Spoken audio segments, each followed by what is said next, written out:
The moment I crossed the threshold of King County Superior Court, my daughter Sarah let out a nervous, fractured giggle, a sound that betrayed the cracked foundation of her confidence. My son-in-law, Braden Cole, just shook his head with the pity one reserves for a rusted piece of machinery that refuses to be thrown away. He adjusted his silk tie, looking at me like I was a rounding error in his perfect life. But then the Honorable Elena Rostova looked up from the bench. The color drained from her face instantly, leaving her looking as gray as the Seattle rain battering the windows. Her pen slipped from her fingers and clattered onto the mahogany, the sound echoing like a gunshot in the silent room. She wasn't staring at a frail, confused 72-year-old man. She was staring at a ghost from her days as a junior prosecutor. She whispered a name that hadn't been spoken in polite society for a decade. The Auditor. My family thought they were putting a senile relic into a nursing home to rot.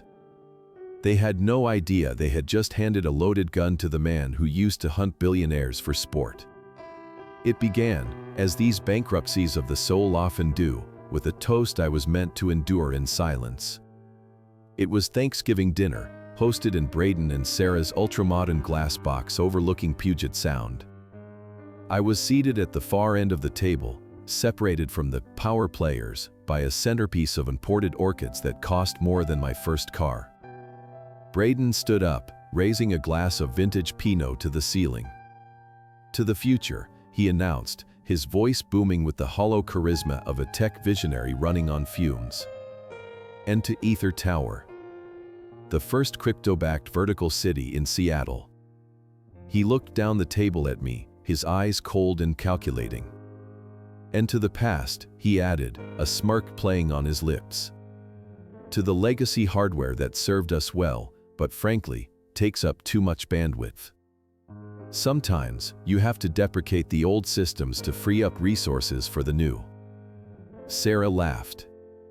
It was a sharp, brittle sound, signaling her allegiance. They were talking about me as if I were a server to be wiped, an asset that had fully depreciated and needed to be written off. "I am Arthur Vance.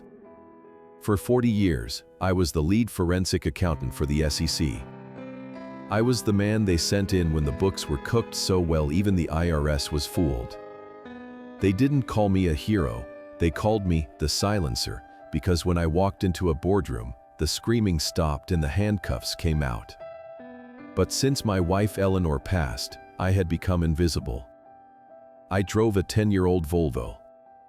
I wore cardigans. I listened more than I spoke. Braden and Sarah mistook my grief for senility and my silence for surrender. They looked at me and saw a resource to be mined, a checking account with a pulse. As Braden went on about his regulatory bridge loan and the minor liquidity issues he needed me to solve, I didn't say a word. I just sliced my turkey with surgical precision. They thought I was zoning out, lost in a fog of old age. They were wrong. I wasn't zoning out. I was auditing. And I had just found a discrepancy that was going to cost them everything. The dinner itself was a masterclass in superficiality, a performance designed to dazzle potential investors, but tonight, the only audience was me. The house was cold, a minimalist temple of concrete and floor-to-ceiling glass that offered no shelter from the relentless gray drizzle of the Pacific Northwest. It wasn't a home, it was a showroom for a life Braden couldn't afford. I watched my daughter, Sarah, across the expanse of the table. She was checking her watch every 3 minutes, her eyes darting toward her husband with a mixture of adoration and terrified obedience. She had lost so much weight since marrying him, her features sharpened by stress and the desperate need to fit into his curated aesthetic.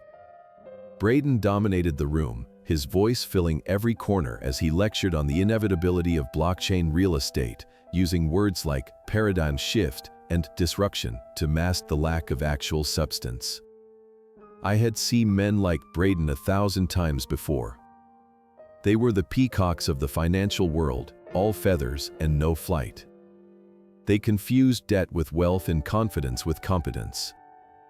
I chewed my dry turkey and observed the telltale signs of a man on the brink, the slight tremor in his hand as he reached for his third glass of wine, the way his eyes never truly focused on anything, constantly scanning the room for threats, and the fine sheen of sweat on his upper lip despite the aggressive air conditioning.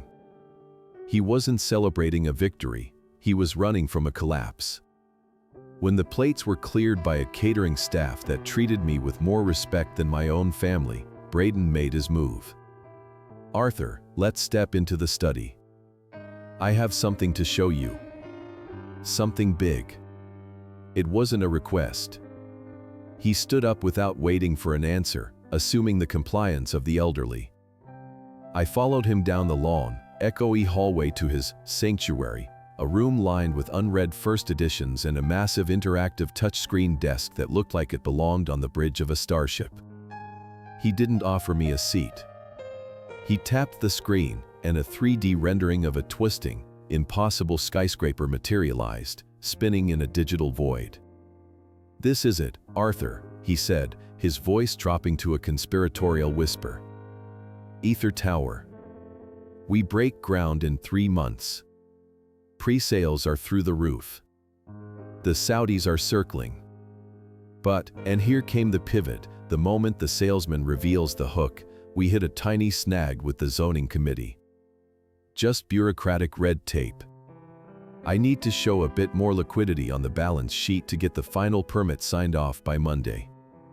He turned to me, flashing a smile that was all teeth and no warmth. "I know you have that conservative portfolio just sitting there, gathering dust. I need a bridge loan. $750,000. Just for 6 weeks. I'll pay you back with 10% interest. It's free money, Art." I looked at the spinning hologram, then I looked at him. $750,000, I repeated, my voice flat, devoid of the awe he expected. "For the zoning permit." I walked over to the window, watching the rain streak the glass. "That's an expensive permit, Braden. Even in Seattle. And if pre-sales are through the roof, why do you need my retirement money to show liquidity? Where are the deposits?" The silence that followed was heavy, pressurized. I turned back to face him. "I don't lend money to black boxes, Braden.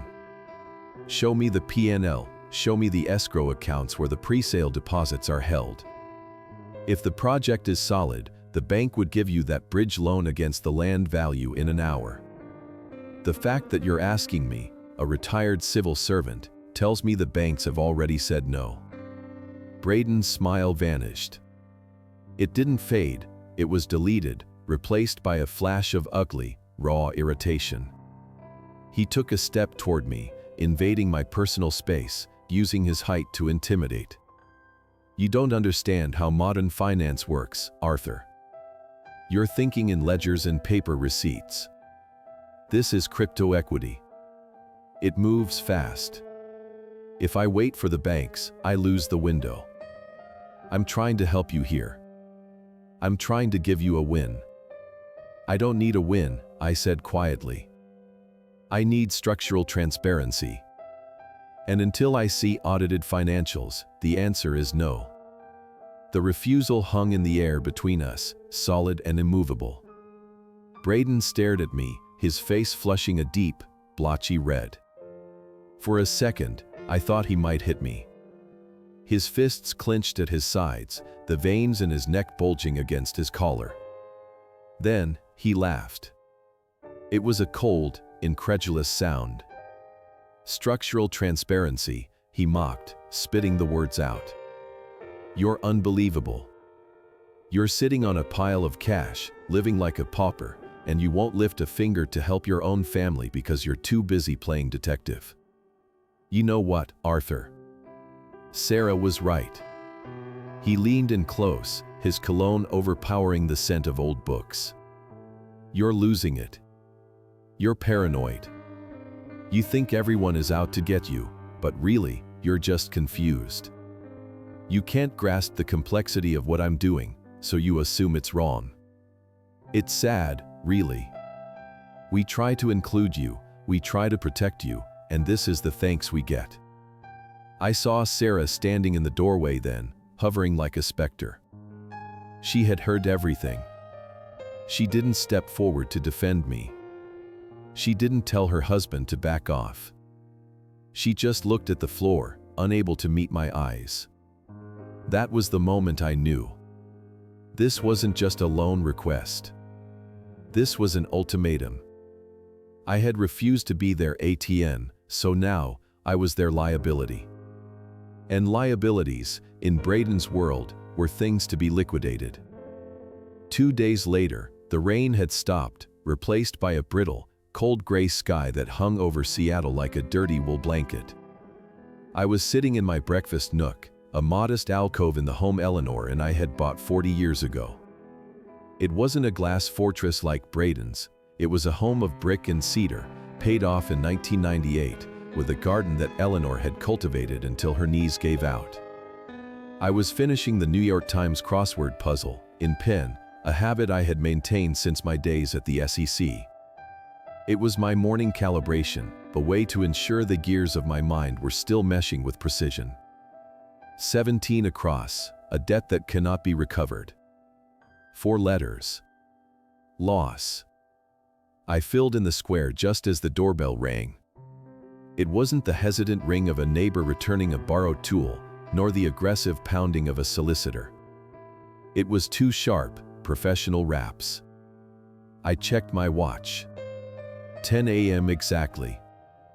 I walked to the door, my movement steady, my heart rate even. I opened it to find a young man in a rain-slicked windbreaker, holding a handheld scanner and a thick, rigid envelope.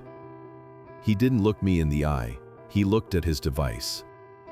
"Arthur Vance?" he asked, his voice flat. "I am. Service of process. Sign here." I signed the digital pad with the tip of my finger. He shoved the envelope into my chest, turned on his heel, and walked back to an idling sedan without another word. I closed the door and weighed the package in my hand. It was heavy, dense with the weight of intent. I didn't open it immediately. I walked back to the kitchen, placed the envelope on the oak table where Sarah had done her homework as a child, and picked up my letter opener. I sliced the seal with a single, clean motion. Inside was a stack of documents, perhaps 50 pages thick, bound with a blue legal cover. I slid them out, the paper crisp and cool against my skin. The title page stared up at me in bold, uncompromising font, Superior Court of Washington, County of King. In re, the guardianship and conservatorship of Arthur J. Vance, an incapacitated person. Beneath that, the names of the petitioners, Braden Cole and Sarah Vance Cole. The air in the kitchen seemed to vanish, sucked out by the sheer gravity of the betrayal. I didn't gasp. I didn't shout. I simply pulled out a chair and sat down to read. I read it not as a father, but as the auditor. I read it for the facts, the discrepancies, and the narrative they were constructing. The petition was a masterpiece of fiction.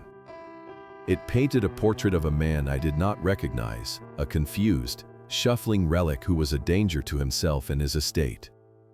Paragraph 4, Section B, the respondent, Mr. Vance, has exhibited a rapid and alarming cognitive decline over the past 6 months, consistent with early-onset dementia and Alzheimer's disease. I turned the page, my hand steady, though a cold knot was tightening in my stomach. Paragraph 7, Mr. Vance has demonstrated severe paranoia regarding his finances, refusing to engage in standard family investment planning and hoarding assets in low-yield accounts due to an irrational fear of modern banking systems. There it was. My refusal to give Braden $750,000 for a vaporware tower wasn't prudence. In their narrative, it was a symptom of mental illness. They had weaponized my caution. They claimed my refusal to be defrauded was proof that I needed to be controlled. The document went on to request an emergency ex parte order, asking the court to grant them immediate, temporary powers over my person and my estate to prevent waste and protect the respondent from financial predators. The irony was so sharp it could cut glass. The predators were asking for the keys to the lock so they could save me from themselves. I flipped to the exhibits. Exhibit A, Declaration of Dr. Felix Thorne. I scanned the medical jargon.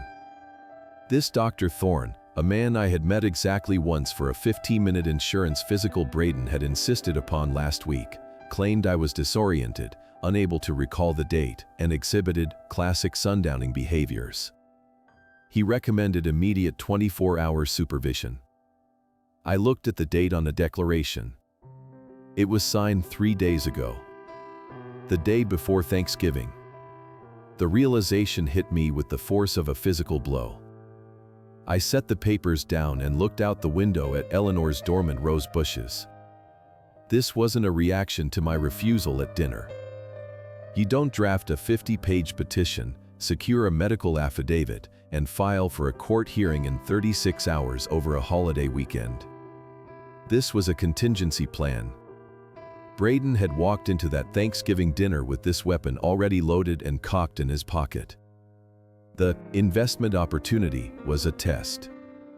If I had written the check, they would have taken the money and left me alone for another 6 months. But because I said no, because I dared to ask for a profit and loss statement, they pulled the trigger. The betrayal of Braden was expected. The man was a shark in a suit that didn't fit. But Sarah. My eyes drifted back to the petitioner's line. Sarah Vance Cole. She had signed this.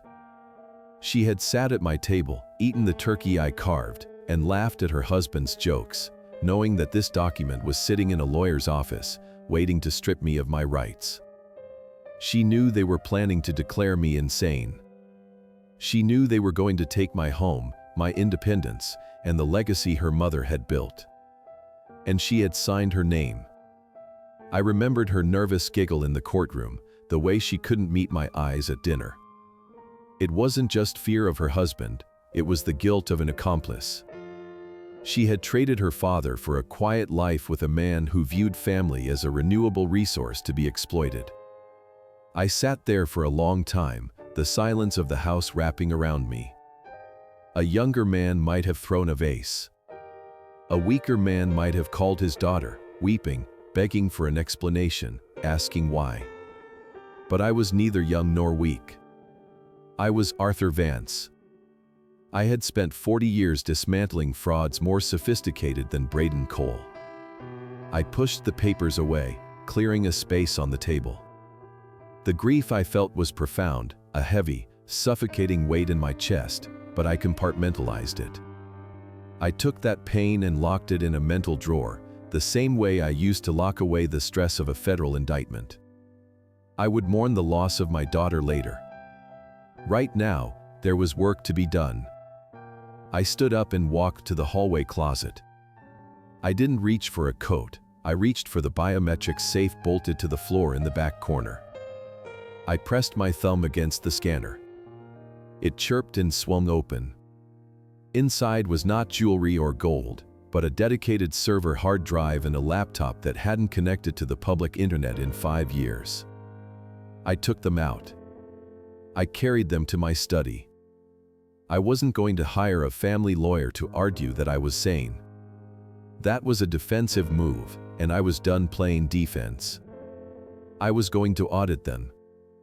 I was going to open their books, expose their rot, and I wasn't going to stop until the balance was zero. I stared at the signature at the bottom of the affidavit, Felix Thorne, MD.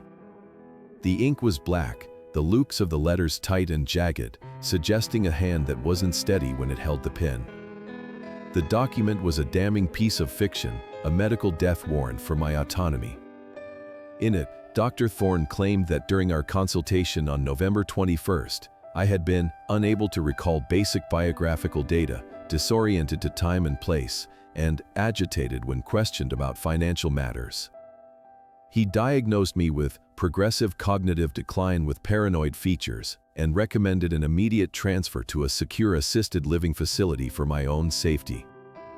The audacity of the lie was breathtaking, but it was the sloppiness of the execution that offended my professional sensibilities. A good fraud requires a kernel of truth to ground it, but this was pure fabrication, a desperate narrative constructed by a man who clearly assumed I wouldn't have the mental faculties to read it, let alone dismantle it.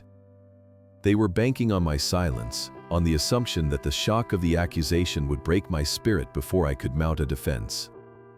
They had forgotten that I didn't work in spirits, I worked in evidence.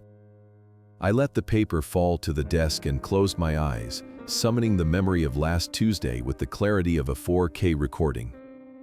Braden had insisted on driving me to this specialist, claiming he was a concierge doctor for the tech elite, a man who valued discretion and thoroughness. I had agreed, mostly to stop Braden's pestering, but also because a small, cynical part of me was curious about who my son-in-law considered a medical authority. We hadn't pulled up to a glass and steel medical center in South Lake Union. Instead, Braden's Tesla had navigated into a nondescript, low-rise medical park in Renton, tucked behind a strip mall that housed a vape shop and a struggling tax preparer. The waiting room of Thorne Integrative Medicine had smelled of stale coffee and industrial lemon cleaner, a scent designed to mask something older and mustier.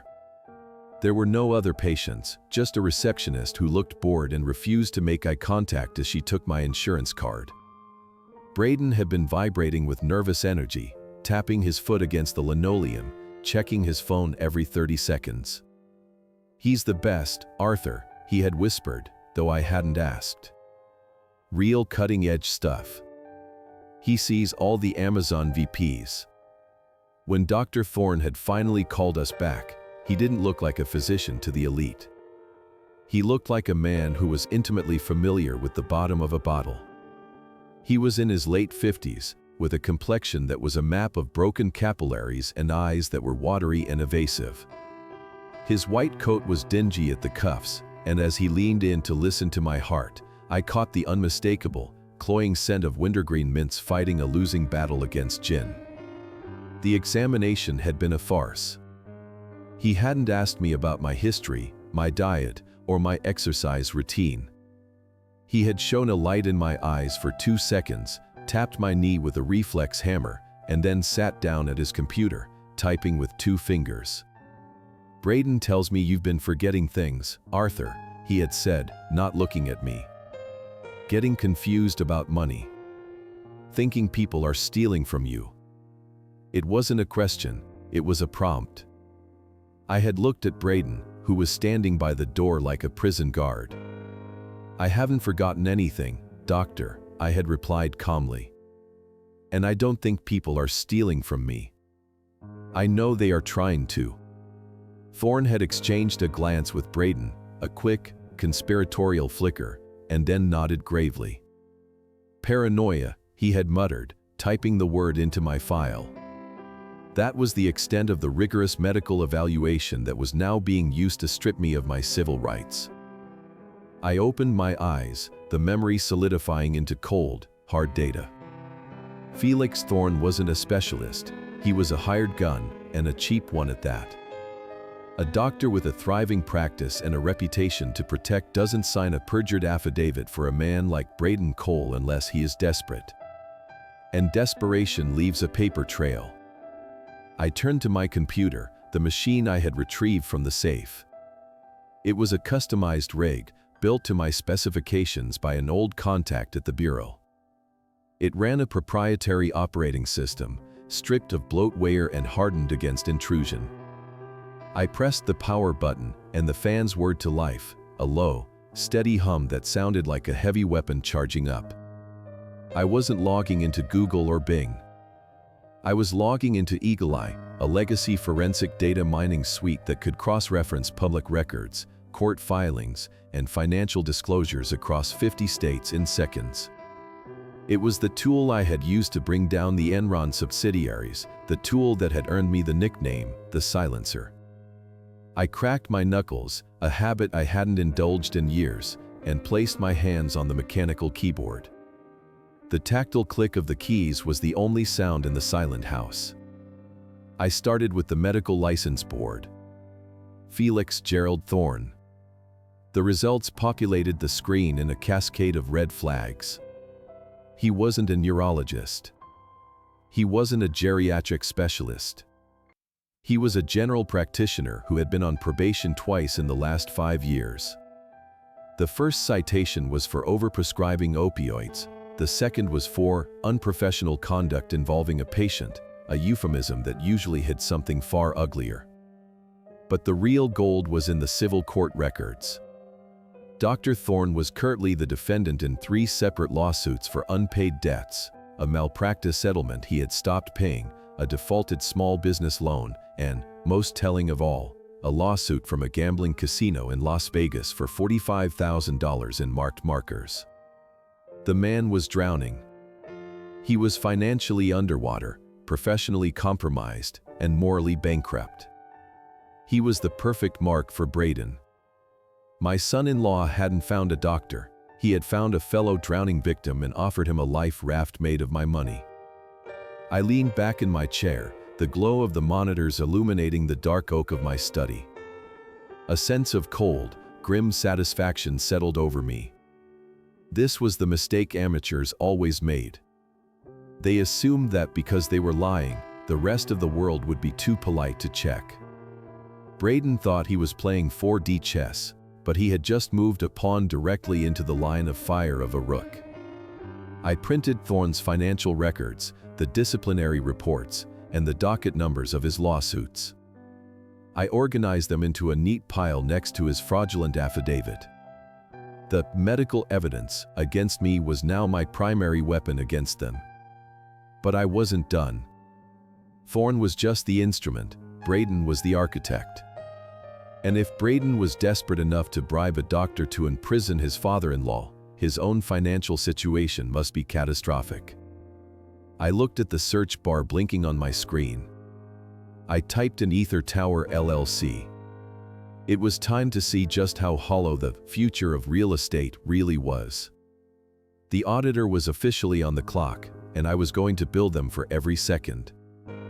The digital trail between Braden Cole and Dr. Felix Thorne was not a highway, it was a muddy footpath stamped down by incompetence. I sat in the blue glow of my monitors, the hum of the hard drives the only sound in the room, and watched the connection materialize. A man like Thorne, drowning in 5-figure gambling debts and facing the revocation of his medical license, does not commit perjury for a promise. He operates on a cash-and-carry basis. Braden needed to move money to him, and he needed to do it quickly.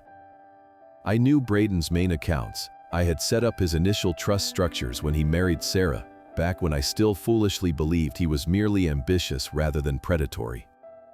I accessed the public ledger for BC Holdings LLC, a shell company Braden had formed 3 years ago, ostensibly for consulting. It was a lazy vehicle, the kind used by amateurs to hide lifestyle expenses as business deductions. I pulled the transaction history. There, buried between payments for a lease on a Porsche Cayenne and a membership at the Columbia Tower Club, was a wire transfer dated November 23rd. The recipient was Thorne Integrative Medicine. The amount was $30,000. The memo line read, with almost comical vagueness, medical consulting. $30,000. That was the price of my freedom. That was the market value Braden had assigned to my autonomy, my dignity, and the rest of my natural life. He had bought a diagnosis of dementia for the price of a mid-range sedan. I printed the transfer receipt, the paper sliding out of the machine with a soft hiss. I held it up to the light. This single sheet of paper was a felony. It was proof of conspiracy, bribery, and fraud. I could have walked into the district attorney's office the next morning and ended it. But the auditor in me hesitated. In my 40 years at the SEC, I had learned that the initial fraud is rarely the whole story. It is usually just the symptom of a systemic collapse. A man who bribes a doctor to lock up his father-in-law isn't just greedy, he is desperate. He is terrified. Braden wasn't trying to seize my assets to buy a bigger boat. He was trying to seize them because the water was already at his chin. If I struck now, I would get him on a single count of fraud. But if I waited, if I let him believe he had won, I would find the rest of the bodies buried in his ledger. I placed the document in my file, locked the safe, and powered down the servers. It was time to play the part they had written for me. The doorbell rang an hour later. It was Sarah. I checked the security camera feed on my phone before slipping it into my pocket. She was standing on the porch, holding a reusable grocery bag and looking over her shoulder as if she expected the house to bite her. I shuffled to the door, deliberately slowing my gait, letting my shoulders slump. I opened it and blinked at her, feigning a moment of recognition delay. "Sarah?" I asked, my voice pitched a little higher, a little more fragile than usual. Is it Tuesday?" She let out a breath she had been holding, her shoulders relaxing as she stepped inside. "It's Thursday, Dad," she said, her voice taking on that sickeningly sweet, patronizing tone people use for toddlers and the infirm. "I just wanted to check on you." Braden was worried. "You seemed so confused at Thanksgiving." She walked past me into the kitchen, setting the bag down on the counter. She started unpacking items I didn't need: organic kale, low-sodium broth, soft bread, performing the pantomime of the caring daughter while actively plotting to have me declared a non-person. I sat at the kitchen table, watching her. "I wasn't confused, Sarah," I lied, keeping my voice soft. I felt a bit overwhelmed. The noise. The talk about the tower. It's hard to keep up sometimes." She froze for a second, a carton of eggs in her hand, before turning to me with a sad, practiced smile. "I know, Dad. That's why we want to help. Braden and we've been talking. We think the house might be too much for you to manage alone. The stairs, the maintenance, it's a lot of stress." She was reciting the script. I could almost see the cue cards Braden had written for her. "We found a lovely place, Dad. It's a community. People your own age. Doctors right down the hall. You wouldn't have to worry about bills or groceries or anything." She reached across the table and covered my hand with hers. Her palm was cold, clammy with sweat. "It's called Serenity Gardens. We just want you to be safe." I looked at my daughter's hand covering mine. This was the hand I had held when she learned to walk. This was the hand I had held when she cried over her first heartbreak. Now, it was the hand that had signed a petition to erase me. The grief threatened to crack my facade, to bring the auditor roaring to the surface to confront her with the bank transfers and the lies. But I swallowed it. I looked at her with wide, watery eyes.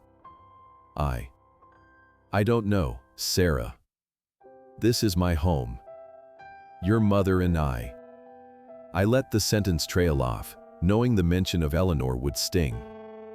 It did. She flinched, pulling her hand away as if burned. "Mom would want you to be safe, Dad," she said sharply, her voice hardening. "She wouldn't want you living here alone, forgetting to pay bills, getting paranoid."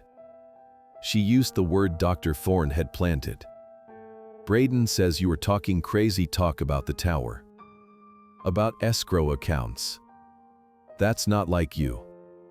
"I just worry," I mumbled, looking down at the table. "I have money saved. For you. For the grandkids. I don't want to lose it." Sarah's eyes lit up.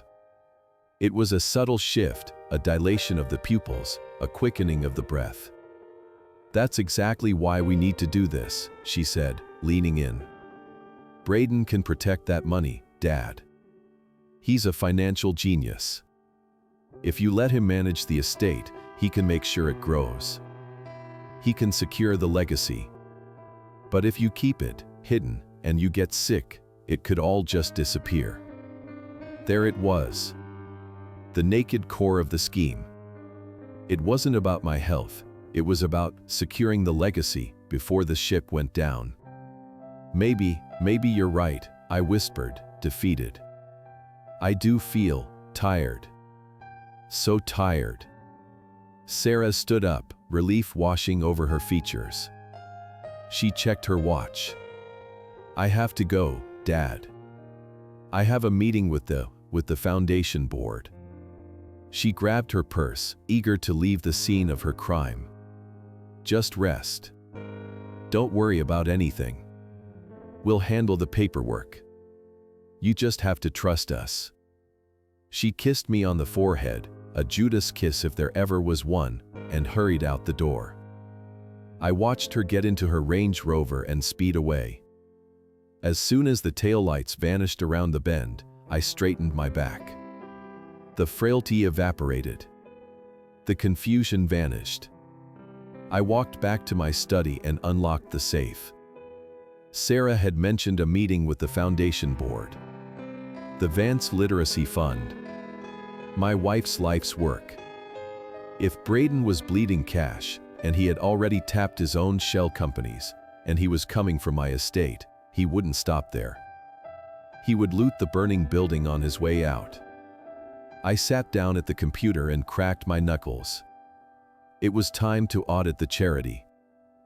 The prospectus for Ether Tower was a glossy, high-definition hallucination. On the screen, it looked like the future, a twisting spire of glass and light piercing the Seattle clouds, powered by proprietary blockchain energy grids and sold via non-fungible property tokens. It was the kind of document designed to dazzle the tech-illiterate and the greedy, filled with buzzwords like synergy, decentralized asset management, and paradigm-shifting verticality. But I wasn't looking at the renderings, I was looking at the numbers buried in the footnotes of the footnotes. I was looking at the skeletal structure of the deal, and what I found was not a skyscraper, but a sinkhole. To the untrained eye, the balance sheet showed millions in projected assets and intellectual property valuation. To me, it showed a mathematical vacuum. The Ether coin that supposedly backed the equity had a trading volume of 0. It was a closed loop, a currency Braden had invented, minted, and then valued himself. He was effectively printing monopoly money, selling it to himself, and calling it revenue. It was a classic Ponzi structure dressed up in the costume of a tech unicorn, a fraud so transparent I was almost insulted he thought it would work. I cross-referenced the construction permits with the Seattle Department of Buildings database. The prospectus claimed they were breaking ground in 3 months, implying that the architectural plans were finalized and the zoning approved. The city records told a different, starker story. The lot at 404 Industrial Way was indeed owned by Ether Tower LLC, but there were no active building permits. There were, however, 3 active stop work orders for environmental violations and unpaid survey fees.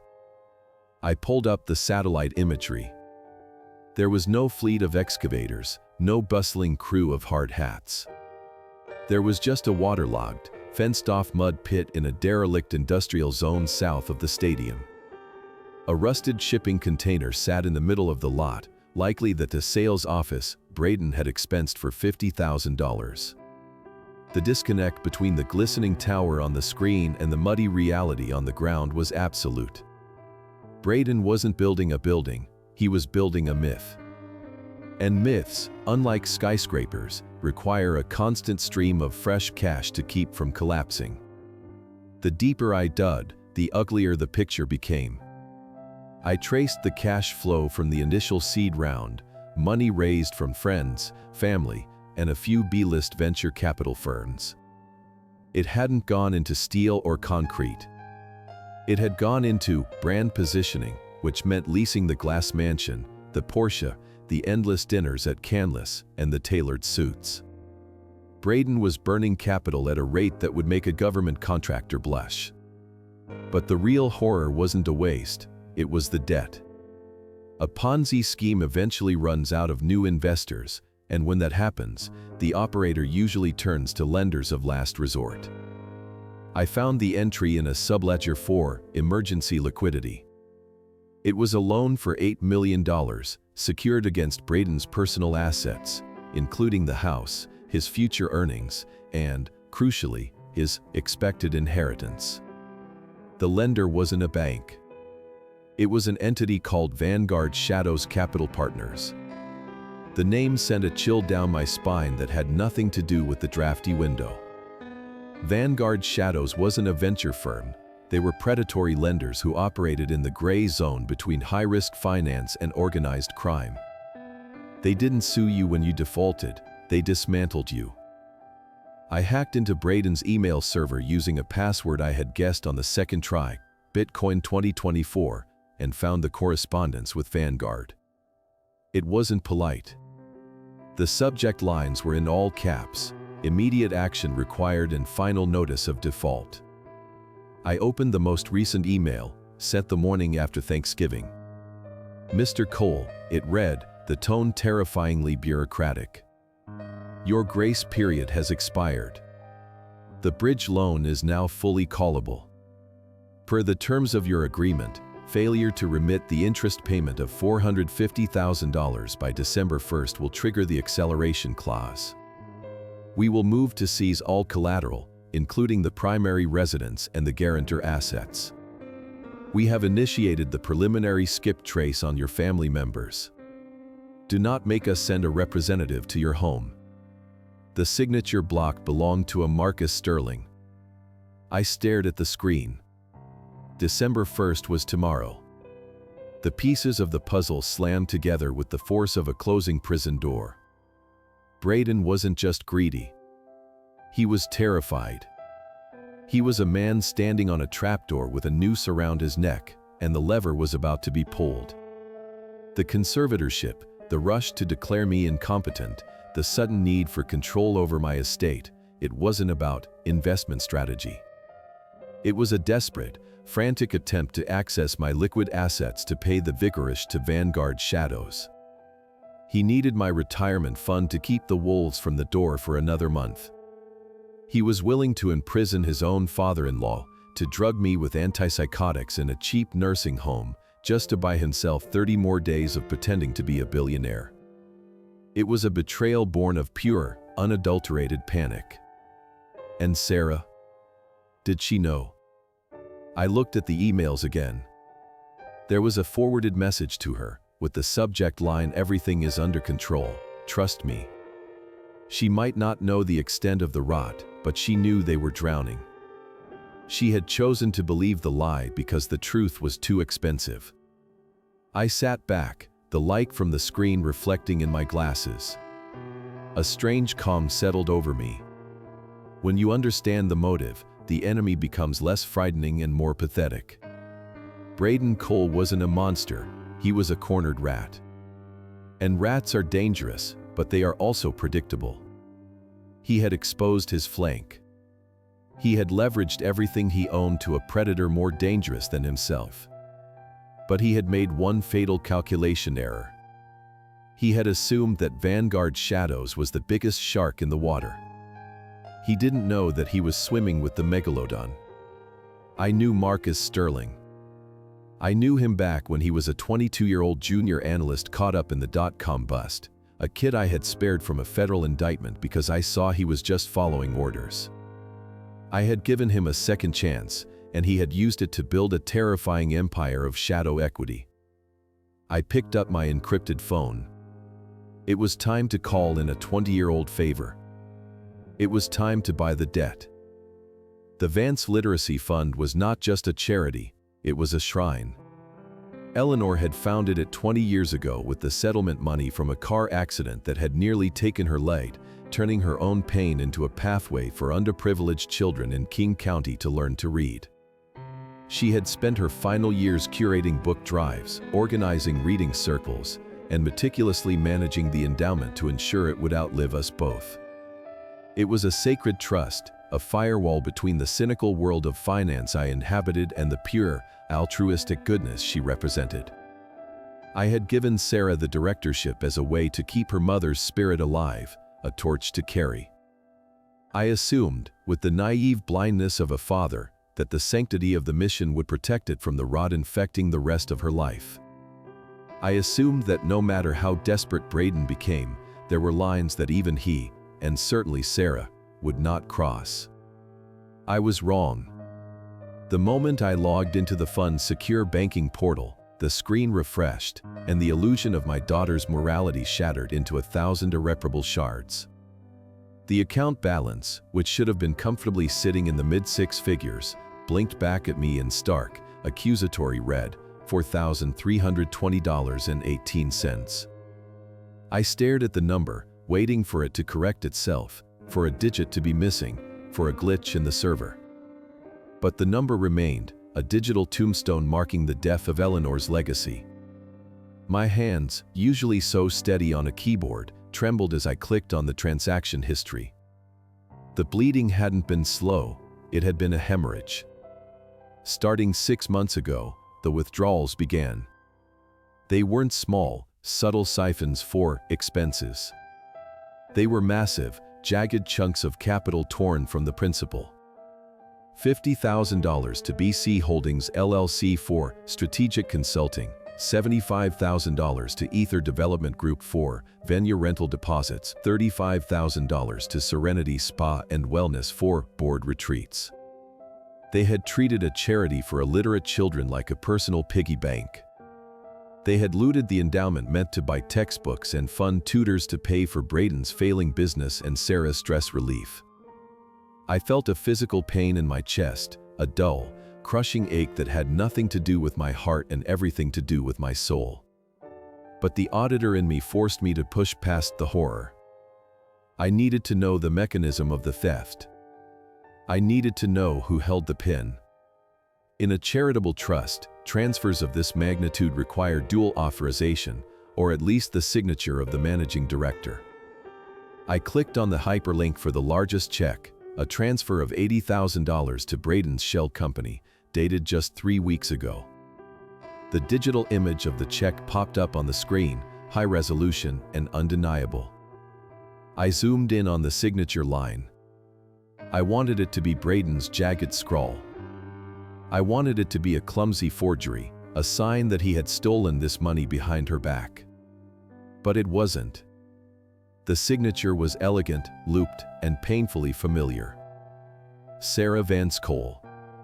She hadn't just looked away while he robbed the house, she had unlocked the door and held the sack open for him. I slumped back in my chair, the air leaving my lungs. I remembered the day Eleanor died. Sarah had sat by her bedside, holding her hand, promising to keep the literacy fund alive, promising to make her proud. And now, she was signing checks to fund her husband's Ponzi scheme with money meant for the memory of the woman she had wept for.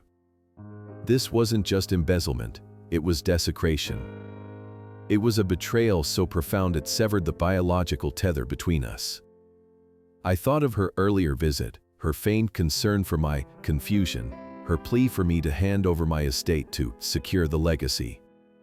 She wasn't trying to protect the money. She was trying to replenish the pot she had already emptied. She needed my assets not just to pay off Braden's debts, but to hide her own crimes before the annual tax audit exposed the looting. She was terrified, yes, but her fear had curdled into malice. For 10 minutes, I sat in the dark, and I wept. I cried for the little girl who used to ride on my shoulders. I cried for the woman who had lost her way. I cried for Eleanor, thankful that she wasn't here to see what her daughter had become. But as the tears dried, something else took their place. A coldness. A rigidity. It was the feeling of steel hardening in the forge. I took off my glasses and wiped them with my handkerchief. I put them back on and looked at the screen. The father in me had just died in that chair, killed by the signature on a stolen check. The man who stood up was purely the auditor. In my line of work, we have a saying, intent turns a mistake into a crime. Sarah hadn't made a mistake. She had made a choice. She had chosen her husband's lies over her mother's truth. She had chosen theft over integrity. And now, she would face the audit. I printed every check, every bank statement, every fraudulent invoice. I built a file for Sarah that sat next to the file for Braden. They were a matching set, partners in crime as well as marriage. I picked up the phone again. I had the evidence of the fraud, the motive for the conservatorship, and the proof of their insolvency. But to truly end this, to make sure they could never hurt anyone again, I needed to control the battlefield. I needed to hold the one thing Braden feared more than prison, his debt. I dialed the number for Marcus Sterling at Vanguard Shadows. It was late, but men like Marcus didn't sleep, they waited. He answered on the second ring. Arthur Vance, his voice rasped, sounding like gravel in a blender. I haven't seen that name on my caller ID in 20 years. To what do I owe the pleasure? Or should I be calling my lawyer? No lawyer, Marcus, I said, my voice flat and devoid of the grief that had just racked my body. I'm calling with a business proposition. You hold a note on a man named Braden Cole. Ether Tower LLC. About $8 million. There was a pause, a beat of silence where I could hear him assessing the situation. I do, Marcus replied, his tone shifting from wary to curious. He's in default. We're moving to liquidate him tomorrow. Why? Is he a friend of yours? He's my son-in-law, I said. And I want to buy the debt. Marcus laughed, a dry, barking sound. You want to pay off his loan. Arthur, you're a soft touch. The kid is a loser. You're throwing good money after bad. Let me break his legs, it's cheaper. I don't want to pay it off, Marcus, I corrected him, the ice in my voice dropping the temperature of the room. I want to buy it. I want the paper. I want the assignment of the lien. I want to be the one holding the note when the clock strikes 12. The silence on the other end was longer this time. Marcus Sterling was a predator, but he respected a fellow hunter. He understood instantly what I was asking. I wasn't saving Braden. I was buying the right to be his executioner. I see, Marcus said softly. You want to be the bank. I want to be the foreclosure, I said. Send me the wire instructions. I'll transfer the full principal and interest from my offshore trust tonight. But I want the assignment documents in my inbox by 8 a.m. And Marcus? Not a word to Braden. As far as he knows, you're still the wolf at the door. Done, Marcus said. Pleasure doing business with you, Auditor. Remind me never to piss you off. I hung up the phone. The transaction was set. By tomorrow morning, I would own Braden's house, his car, his company, and his freedom. I looked at the picture of Eleanor on my desk. I'm sorry, Elle, I whispered to the silence. I can't save her. But I can make sure the books balance. The transfer of $8,450,000 is a quiet affair. In the movies, transactions of this magnitude are accompanied by dramatic music and tension-filled progress bars, but in the sterile reality of high-level finance, it is simply a click. I sat in the pre-dawn silence of my study, the blue light of the monitor painting my face in ghostly hues, and authorized the wire from my offshore trust to Vanguard Shadows Capital Partners. This was the majority of my liquid net worth, the accumulation of 40 years of government service, shrewd market investments, and a lifetime of frugality. I was emptying my war chest to buy a sinking ship, a financial move that any sane advisor would call suicidal. But I wasn't investing in real estate, and I wasn't looking for a return on capital. I was investing in justice.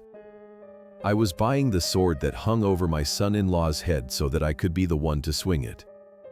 The confirmation email from Marcus Sterling arrived 3 minutes later, attached with a heavy PDF file titled Assignment of Note and Deed of Trust. I opened it, my eyes scanning the dense legal boilerplate with the familiarity of a man who used to draft these indictments. It was all there. The original promissory note signed by Braden Cole. The personal guarantee pledging his unshakable faith in a Ponzi scheme. The cross-collateralization clauses that tied his glass mansion, his luxury cars, and his future earnings to the debt.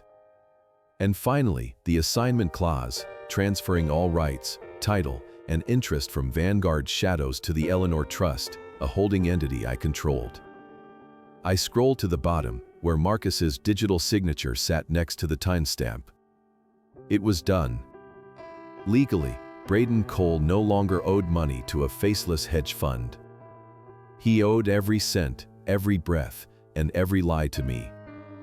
I printed the document, the hum of the printer sounding like the revving of an engine. I placed it in a fresh manila folder, distinct from the others. This wasn't evidence of a crime, it was the instrument of punishment.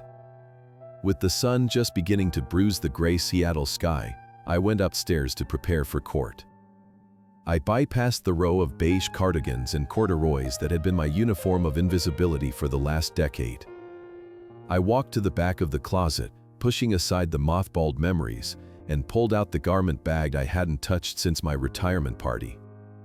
Inside was a charcoal gray, three-piece suit, tailored on Savile Row during a consulting trip to London in the late 90s. It was a suit designed for boardrooms and federal hearings, a suit that commanded silence. I put it on. The fabric was cool and heavy, a stark contrast to the soft, forgiving wool I had worn as a grieving widower. I tied my tie with a double Windsor knot, tight and symmetrical. I looked in a mirror. The sad, confused old man who shuffled through grocery stores was gone. Staring back at me was the auditor. My eyes were clear, cold, and predatory. I didn't look like a victim. I looked like a foreclosure. I met David Gentry at a diner near the courthouse at 7:30 a.m. David was my former deputy chief at the SEC, a man who argued cases with the subtlety of a sledgehammer. He was now in private practice, charging $1,000 an hour to defend the kind of people we used to prosecute, but for me, he was working pro bono. He claimed it was for old time's sake, but I knew the truth. He missed the hunt. He was reading the file I had sent him, shaking his head over a plate of untouched eggs. "Arthur," he said, not looking up. "This is thorough. You have the medical records, the financial forensic trace on the charity, the shell company bank statements. We can get the conservatorship thrown out in 10 minutes. We can have the doctor arrested by lunch." He looked up then, his eyes narrowing as he took in my suit. "But you didn't call me here just to play defense, did you? You look like you're about to invade a country." I slid the new manila folder across the table. "I don't want the petition thrown out, David. Not yet. I want them to make their case. I want them to testify under oath." David opened the folder, his eyes widening as he read the assignment of note. He whistled, a low, impressed sound. "You bought the debt," he whispered. "You bought the whole damn thing. $8 million. Arthur, if the underlying asset is garbage, and you say this tower is a mud pit, you're eating this loss. You're lighting $8 million on fire just to burn him." He looked at me with a mixture of horror and awe. "Why? We could send him to prison with just the embezzlement charges."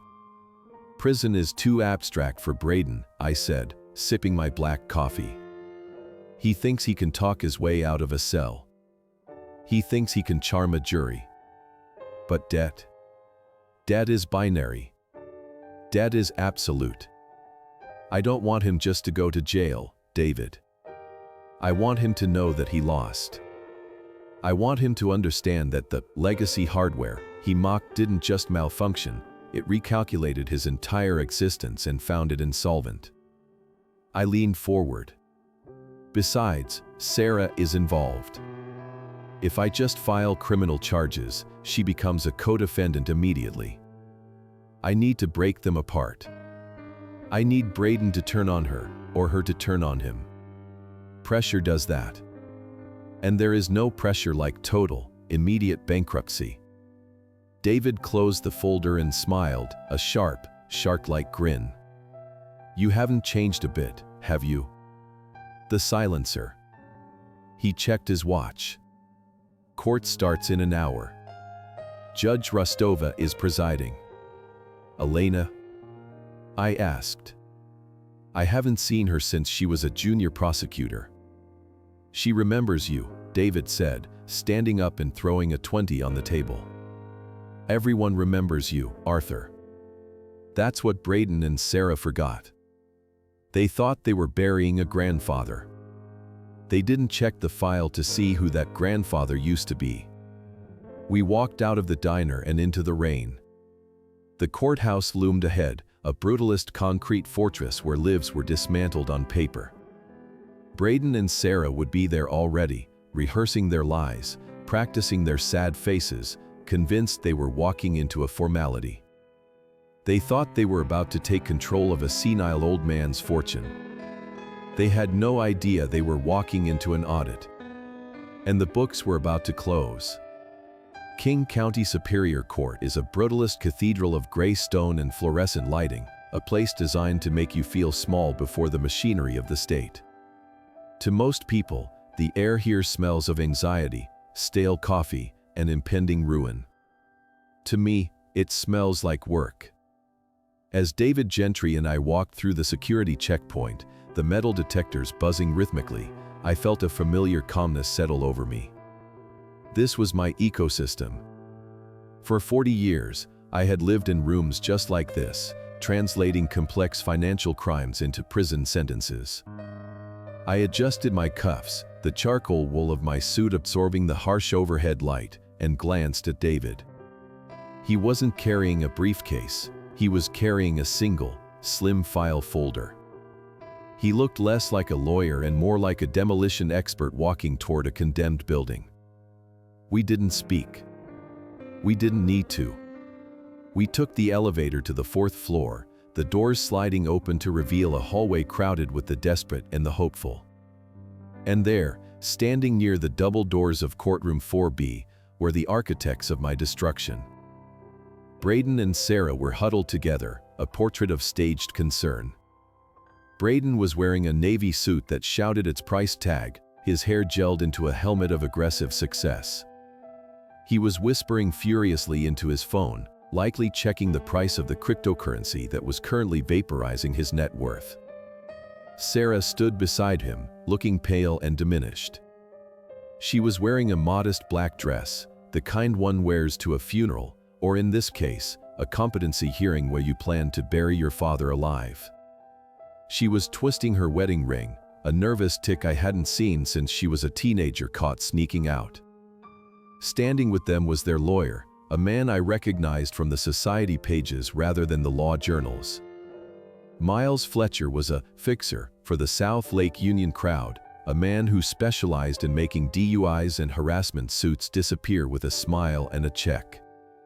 He looked confident, checking his reflection in the glass of the courtroom door, oblivious to the fact that he was about to step into a cage with a tiger. When they finally saw me, the reaction was visceral. Sarah let out a small, strangled gasp, her hand flying to her mouth. She stared at my suit, at my posture, at the clear, sharp intelligence in my eyes. She had expected the cardigan-wearing, shuffling old man she had successfully gaslit for the last 6 months. She hadn't expected the return of the man who used to terrify her high school boyfriends with a single glance. Braden, however, was slower to process the threat. He looked me up and down, a sneer curling his lip. He shook his head, a gesture of profound, pitying contempt. He walked over, invading my personal space, carrying the scent of expensive musk and desperation. "Arthur," he said, his voice dripping with condescension. "I see you dressed up. That's nice. But you didn't have to hire a lawyer. We're just going to talk to the judge. It's for your own good. We're trying to help you." He glanced at David, dismissing him as a public defender. "Don't drag this out, Art. It's embarrassing enough as it is." "I agree, Braden," I said, my voice smooth and cool, like polished stone. "It is going to be embarrassing." I didn't step back. I didn't blink. I held his gaze until he flinched, a flicker of uncertainty crossing his face. He pulled back, confused by the lack of fear, but his arrogance quickly filled the gap. He turned his back on me and ushered Sarah into the courtroom. We followed. The room was standard issue, wood paneling, uncomfortable benches, the great seal of the state of Washington hanging behind the bench. Braden and Sarah took their seats at the petitioner's table, arranging their papers with theatrical importance. Fletcher leaned over and whispered something that made Braden chuckle. They were relaxed. They believed the narrative was set, a sad, senile old man versus a loving, successful young couple. They had the doctor's note. They had the story. They had no idea that the story was about to change genres. "All rise," the bailiff bellowed, his voice bouncing off the acoustic tiles. We stood. The door behind the bench opened, and the Honorable Elena Rostova swept into the room. She was a woman of 60, with steel gray hair pulled back into a severe bun and eyes that had seen every variation of human folly. She moved with the efficiency of someone who had a full docket and zero patience for nonsense. She sat down, the leather chair groaning, and put on a pair of gold-rimmed reading glasses. She picked up the file on top of the stack, her face a mask of bored bureaucracy. "Good morning," she intoned, her voice flat. "Case number 894, B. In the matter of the guardianship of Arthur J. Vance." She read the name mechanically, her mind likely already moving to the lunch break. Then, procedure dictated she identify the parties. She looked at the petitioners. "Counselor Fletcher, I see you are representing the family." Fletcher stood and bowed, a preening gesture. "Yes, Your Honor." "A tragic case, truly." Judge Rostova nodded, uninterested. Then she turned her gaze to the respondent's table. "And the respondent, Mr. Vance, is he present?" She looked over the rim of her glasses. She looked right at me. The air left the room instantly. The judge didn't just pause, she froze. Her face, which had been a mask of tired indifference, went white. Her eyes widened, magnified by her lenses, and her mouth opened slightly in shock. The pen she was holding slipped from her fingers and clattered onto the desk, the sound echoing like a gunshot in the silent room. She wasn't looking at a frail, confused senior citizen. She was looking at the man who had mentored her when she was a green assistant U.S. attorney. She was looking at the man who had taught her how to follow the money through a labyrinth of shell companies in the Caymans. She whispered one name, a name that carried the weight of a decade of federal convictions. The Auditor. It was barely audible, but in the dead silence, it sounded like a scream. Braden and Sarah were staring at her, confused. Fletcher looked annoyed by the interruption to his performance. "Your Honor," Fletcher asked, stepping forward. "Is something wrong?" "The respondent is unwell. As you can see from the medical exhibits, his cognitive decline is severe." Judge Rostova tore her eyes away from me and looked at Fletcher. The shock on her face was replaced by a look of profound, terrifying incredulity. She let out a short, harsh breath that might have been a laugh if it weren't so devoid of humor. "Cognitive decline," she repeated, her voice rising. "Counselor, do you have any idea who is sitting at that table?" Fletcher blinked, caught off guard. "He is Arthur Vance, a retired civil servant." "A retired civil servant," the judge repeated, leaning forward. "Mr. Fletcher, the man sitting at that table is the former lead forensic accountant for the Securities and Exchange Commission. He is the man who dismantled the Enigma protocols. He is the man who wrote the manual on asset tracing that is currently used by the FBI." She pointed a shaking finger at me. "That is Arthur Vance, the auditor. And you are telling me he has forgotten how to manage his checkbook?" The color drained from Braden's face. He looked at me, then at the judge, the realization slowly dawning that he had walked into a trap. Sarah shrank into her seat, making herself as small as possible. Judge Rostova turned back to me, her expression softening into a mixture of respect and deep curiosity. "Mr. Vance," she said, her voice regaining its judicial authority but holding a note of warmth. "It has been a long time. I assume you are here to contest this petition." I stood up. I didn't lean on the table. I didn't waver. "Good morning, Your Honor," I said, my voice filling the room without effort. "I am not just here to contest the petition. I am here to correct the record." I gestured to David, who stood up beside me. "And I am here to submit a counter-filing regarding the criminal conduct of the petitioners." Fletcher sputtered. "Criminal conduct. Objection. This is a guardianship hearing." Judge Rostova slammed her gavel down, the sound cracking like a whip. "Sit down, Mr. Fletcher," she roared. "You have brought a lion into my courtroom and tried to tell me it's a house cat. If Mr. Vance says there is criminal conduct, this court will hear it. Proceed." Braden looked at his lawyer, panic flaring in his eyes. The script was gone. The stage had collapsed. And the auditor was holding the microphone. Judge Rostova leaned back in her high leather chair, her expression unreadable behind the glare of her spectacles. She had recovered her composure, locking the shock of recognition behind a judicial mask, but the air in the courtroom had shifted irrevocably. It was no longer a routine hearing, it was a hunting ground. "Very well," she said, her voice deceptively mild. "The court will hear the petitioner's case.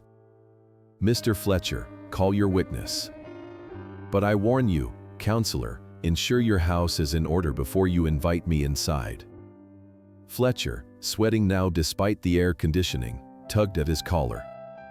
He looked at Braden, who gave him a sharp, desperate nod. They were committed to the lie, unaware that they were merely loading the gun for their own execution.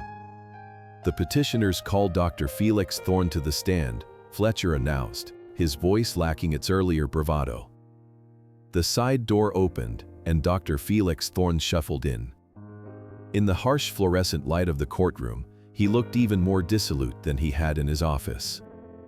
His suit was ill-fitting, the fabric shiny with age, and his hands shook visibly as he placed them on the Bible to be sworn in. He avoided looking at the judge, and he certainly avoided looking at me. He sat in the witness box, a small, damp man who smelled of wintergreen mints and fear. Fletcher walked him through the script. "Dr. Thorne, please state your medical qualifications for the court." Thorne cleared his throat, a wet, rattling sound. "I am a licensed physician in the state of Washington. I have been practicing for 25 years. And did you examine the respondent, Mr. Vance?" "I did. On November 21st. What was your diagnosis?" Thorne took a sip of water, his eyes darting around the room. "Mr. Vance suffers from advanced cognitive decline, likely early-stage Alzheimer's. He exhibited severe paranoia, disorientation, and an inability to grasp simple financial concepts. In my professional opinion, he is a danger to his own estate and requires immediate conservatorship." Braden and Sarah watched him intently, nodding along like bobbleheads, trying to sell the narrative with their body language. "Thank you, Doctor," Fletcher said, sitting down with a sigh of relief. He thought he had survived. Then David Gentry stood up. He didn't rush. He walked toward the witness stand with the slow, heavy gait of a predator that knows the prey has nowhere to run. He held a single piece of paper in his hand. "Good morning, Dr. Thorne," David said, his voice pleasant, almost friendly. "You stated you are a licensed physician. Are you a neurologist?"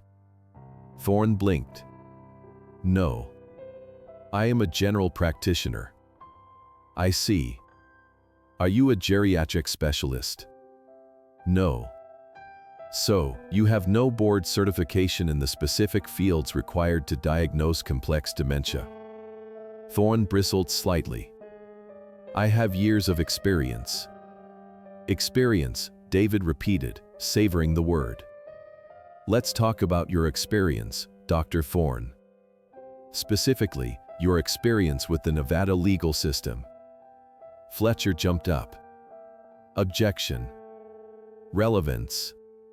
Judge Rostova didn't even look at him. Overruled. "The witness's credibility is the entire basis of this petition. Answer the question." Thorne's face turned a sickly shade of gray. "I don't know what you mean." David consulted the paper in his hand. "Really? You don't recall the civil judgment against you from the Sapphire Sands Casino in Las Vegas for $45,000 in unpaid gambling markers? A judgment that was finalized 2 months ago." Thorne stammered, looking wildly at Braden. That is a private matter." "It is a matter of public record," David corrected him, his voice hardening. "A debt you were unable to pay. In fact, you are currently facing the revocation of your medical license for financial misconduct, are you not?" Thorne was shaking now, sweat beading on his upper lip. "That is, under appeal." David took a step closer, invading the witness's space. "So we have established that you are not a specialist, and you are in desperate financial trouble. Which brings me to my next question. Dr. Thorne, do you know a company called BC Holdings LLC?" The silence in the room was absolute. Braden went rigid in his seat, his knuckles turning white as he gripped the table. Thorne's eyes widened. I might have heard of it." "You might have heard of it," David said, dropping the friendly veneer entirely. "Dr. Thorne, I have here a bank transfer record dated November 23rd. 3 days before you signed this affidavit declaring a sane man incompetent. It shows a wire transfer of $30,000 from BC Holdings LLC directly into your practice's operating account. The memo line says, 'Consulting, tell me, doctor, what kind of medical consulting did you do for Mr. Cole's real estate shell company?'" Thorne opened his mouth, but no sound came out. He looked at Braden, pleading for help, but Braden was staring at the table, looking like a man trying to disappear. "Did you consult on the structural integrity of a lie?" David roared, slamming the paper onto the railing of the witness box. "Did you sell your oath for 30 grand to help a con man lock up his father-in-law?" He told me." Thorne cracked. "He dissolved right there on the stand. He told me the old man was sick.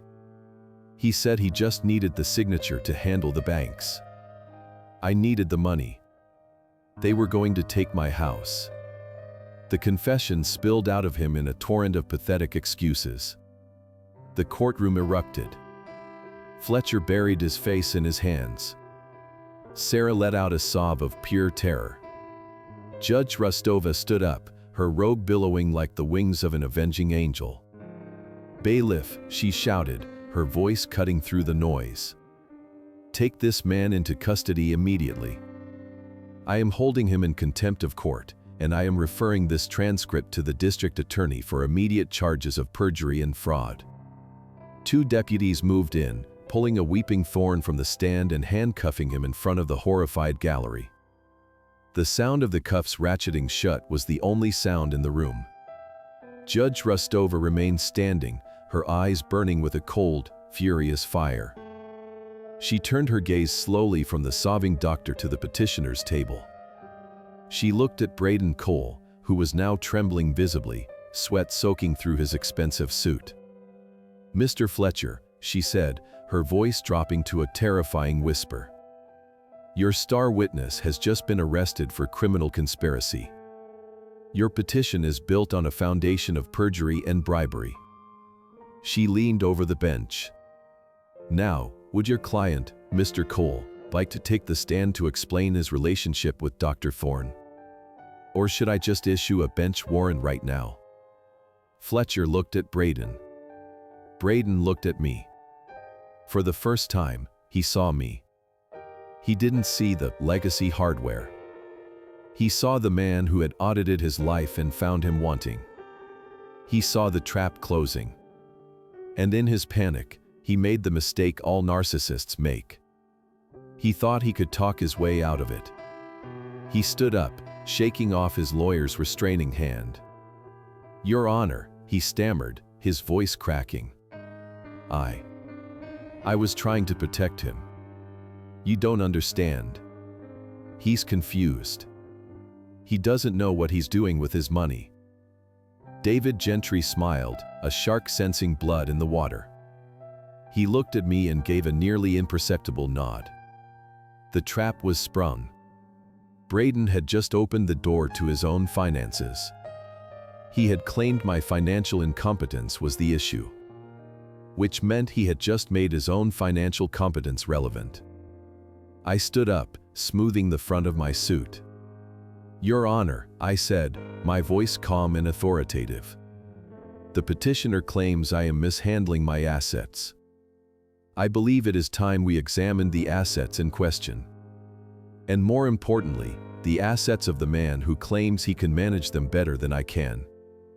I walked toward the projector screen that had been set up for the hearing. "If it pleases the court, I would like to present Exhibit B." The hum of the projector fan was the only sound in the courtroom as I connected my laptop to the court's A/V system. The screen flickered for a moment, a blinding white square against the wood paneling, before settling into the stark, high-contrast resolution of a forensic spreadsheet. It wasn't pretty. It lacked the glossy renderings and lens flare effects of Braden's sales pitches. It was a grid of raw data, a mathematical autopsy of a crime in progress. I turned to face the room, the remote clicker heavy in my hand. Braden Cole sat frozen at the petitioner's table, his face a mask of waxen terror. He knew what was on that hard drive. He knew that for the first time in his life, he wasn't being judged on his potential, but on his arithmetic. And in my world, the math never lies. "Your Honor," I began, my voice steady and projecting to the back of the room. "The petitioner has claimed that my refusal to invest in his venture, Ether Tower, was proof of my senility. He claimed it was a golden opportunity that only a confused mind would reject. Let us examine that opportunity." I clicked the remote. The screen filled with a flow chart of capital allocation for Ether Tower LLC. It was a spiderweb of red lines. "This is the financial architecture of the project. You will notice something immediately. There is no construction budget. There is no allocation for materials, labor, or engineering." I used the laser pointer to circle the massive drain at the center of the web. Of the $4 million raised from initial investors, $3.2 million was immediately transferred to a holding company called BC Lifestyle Management. From there, it was used to lease a Bentley, pay for a membership at a private aviation club, and rent the glass mansion the petitioner currently resides in. I looked at Braden. "Ether Tower is not a building, Your Honor. It is a bank account that only accepts deposits and produces nothing but lifestyle expenses for Mr. Cole." Braden jumped to his feet, knocking his chair over. "That's proprietary data. You hacked my servers. This is inadmissible." Judge Rostova stared at him over her glasses, her expression one of cold, simmering fury. "Mr. Cole," she said, her voice dropping an octave, "you opened the door to your financial competency. Mr. Vance is merely walking through it. And if I were you, I would sit down and remain silent before you add obstruction of justice to your growing list of problems. Braden sank back into his chair, looking like a deflated balloon. His lawyer, Mr. Fletcher, had moved his chair 6 inches away from his client, a physical dissociation that spoke volumes. I clicked the remote again. But the mismanagement of investor funds is merely the appetizer, I continued, relentless. The petitioner needed to cover these losses. He needed fresh capital to pay the dividends to early investors to keep them from asking questions. A classic Ponzi structure. When he ran out of friends to fleece, and when I refused to be his next victim, he turned to a darker source. The screen changed to display the internal ledgers of the Vance Literacy Fund. The room went deadly quiet. Even the bailiff stopped shifting his weight. "This," I said, my voice losing its professional detachment and trembling with suppressed rage, "is the charitable foundation established by my late wife, Eleanor. Its mission is to provide reading tutors for underprivileged children. It is a sacred trust." I clicked to the next slide. A series of canceled checks appeared, magnified 10 times their normal size. Starting 6 months ago, the fund began making payments to BC Holdings and Serenity Event Planning. These payments total $412,000. I looked at Sarah. She was weeping silently, her hands covering her face, rocking back and forth. "There were no events," I said, my eyes fixed on my daughter. "There was no consulting. This was looting. Pure and simple. You stole from a dead woman's legacy to pay for a living man's vanity." I clicked the remote one last time, zooming in on the signature line of the check. "And you, Sarah," I said softly, the sorrow in my voice echoing off the walls. "You signed the checks. You held the door open while he robbed your mother's grave." Sarah broke then. It was a wretched, high-pitched wail that tore through the decorum of the court. "He told me it was a loan," she screamed, pointing a shaking finger at Braden. "He told me he would pay it back when the tower funding closed. He said we would lose the house if I didn't sign." Braden turned on her, his face twisting into a snarl of reptilian self-preservation. "Shut up, Sarah. You signed them. It was your account. You're the director." It was a chaotic, ugly scene, the veneer of their perfect marriage dissolving into mutual recrimination and panic. Judge Rostova banged her gavel, but she didn't need to. The silence that followed Braden's outburst was heavy with the weight of confession. He had just admitted to the scheme in open court. He had admitted that the house, the lifestyle, the success, it was all hanging by a thread spun from stolen charity money. I turned back to the judge. "Your Honor," I said, "the petitioner claims I am paranoid about my finances. I submit that I am not paranoid.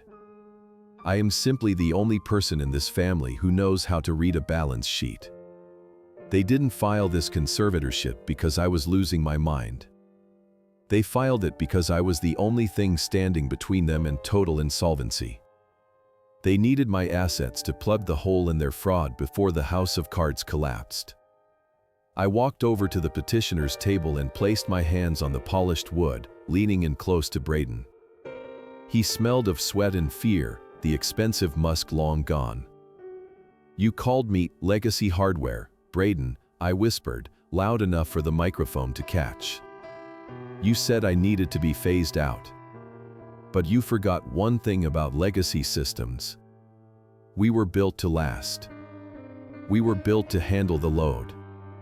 You built your life on the cloud, on vapor and lies." I straightened up and looked at the judge. "I didn't lose my mind, Braden. I was just busy counting yours. And I found you short." Judge Rostova looked at the wreckage of the petitioner's case. She looked at the weeping daughter, the cornered son-in-law, and the piles of forensic evidence projecting on the screen. She closed the file folder in front of her. "Mr. Vance," she said, her voice filled with a grim respect. "You have made your point. The petition for conservatorship is denied with prejudice." But she looked at Braden, her eyes narrowing. "Given the evidence of fraud and embezzlement presented here, I believe we are far from done." "No, Your Honor," I said, reaching for the second manila folder, the one I had kept sealed until this exact moment. "We are not done. Because while Mr. Cole has confessed to the fraud, he still believes he owns the chair he is sitting in. He believes that even if he goes to prison, he can declare bankruptcy and shield his assets." I turned to Braden, who was looking at me with the eyes of a trapped animal. "You think the banks will protect you, Braden? You think you can negotiate with your creditors?" I opened the folder and pulled out the document with the blue cover.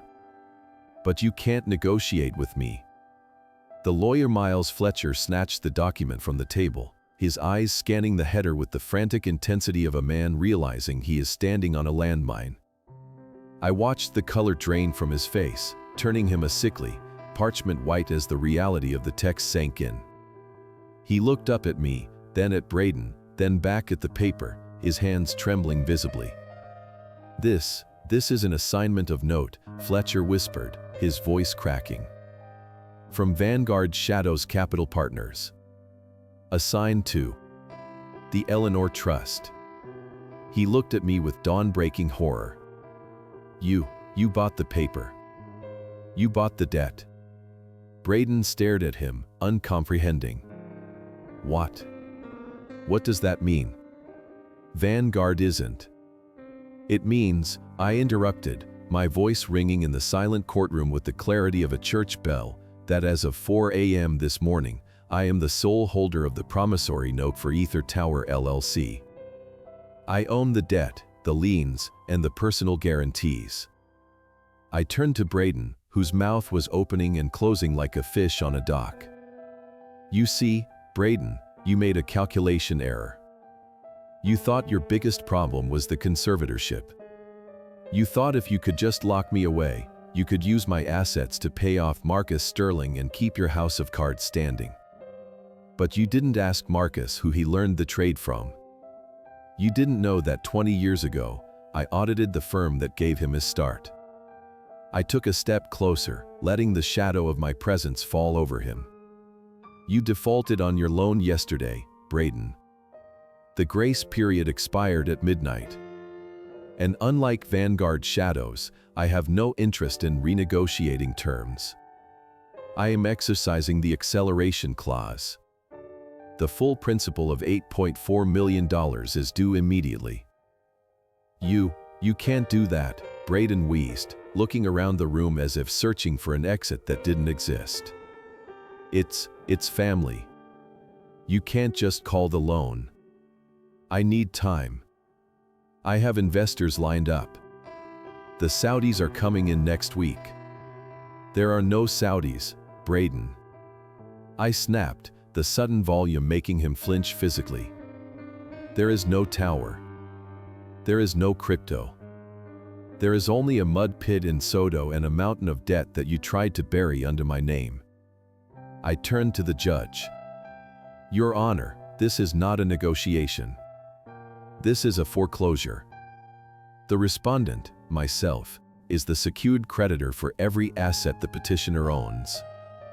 His home, his vehicles, his shell companies, they are all cross-collateralized against this note." I looked back at Braden, my eyes cold and hard. "You wanted my money. You have it. You have $8 million of it. And now, I want my collateral."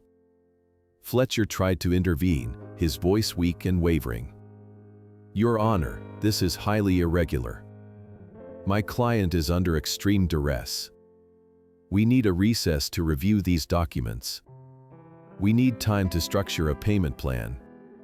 Judge Rostova looked at the assignment of note, then at Braden, her expression one of grim finality. "Mr. Fletcher, the document appears to be a standard commercial instrument. Your client signed it. He personally guaranteed it. And he is currently in default." She leaned back in her chair. If Mr. Vance is the holder of the note, he has every right to enforce it. And considering your client just admitted to embezzlement in my courtroom, I am not inclined to grant a recess for him to hide more assets. She looked at me, her gaze steady. Mr. Vance, you may proceed. I turned to Sarah. She was sitting in the ruins of her life, tears streaming down her face, looking for me to Braden with a dawning realization of total catastrophe. Sarah, I said quietly, the sorrow in my chest threatening to choke me, but I pushed it down. You wanted to secure the legacy. Well, the legacy is secure. The Eleanor Trust now owns the house you live in. It owns the Range Rover you drove here. It owns the furniture, the art, and the silverware. Her eyes went wide with panic. Dad, please, where will we go? We can't, we have nowhere. I don't know, I said, and for the first time, I felt the absolute truth of it. But you can't go home. Because I'm changing the locks at noon. The brutality of it hung in the air, sharp and undeniable. It wasn't revenge, it was accounting. They had tried to steal my life, so I had repossessed theirs. Braden finally cracked. The arrogance, the veneer of the tech visionary, the swagger, it all dissolved, leaving behind a terrified, sobbing child. He lunged across the table, grabbing my sleeve, his fingers digging into the fabric. Arthur. Arthur, please. You can't do this. I'll pay you back. I swear. Just give me 6 months. I can fix this. I'm your son. I looked down at his hand gripping my suit fabric, the expensive charcoal wool of the Auditor. I reached out and slowly, deliberately peeled his fingers off my arm, one by one.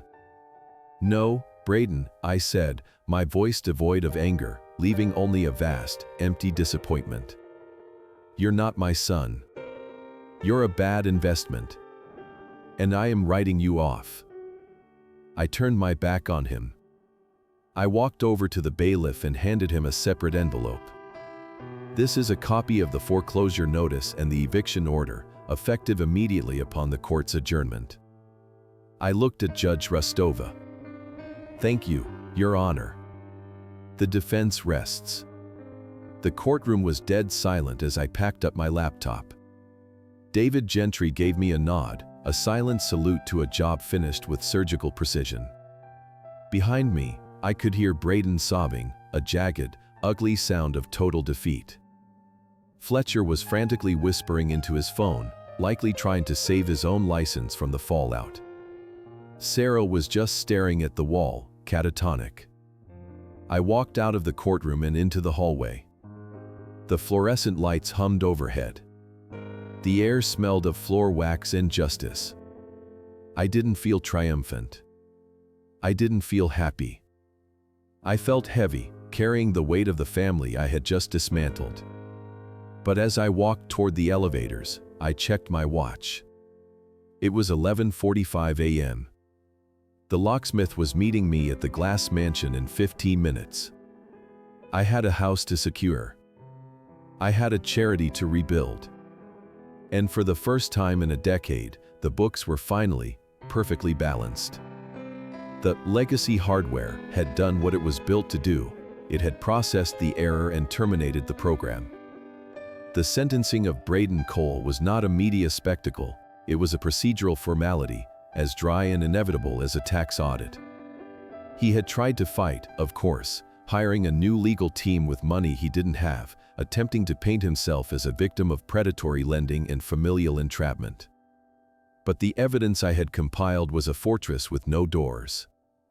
The forensic trail of the wire transfers, the perjured medical affidavits, and the blatant Ponzi structure of Ether Tower left no room for doubt. The jury deliberated for less than 2 hours. Braden was found guilty on 14 counts of wire fraud, securities fraud, and aggravated elder abuse.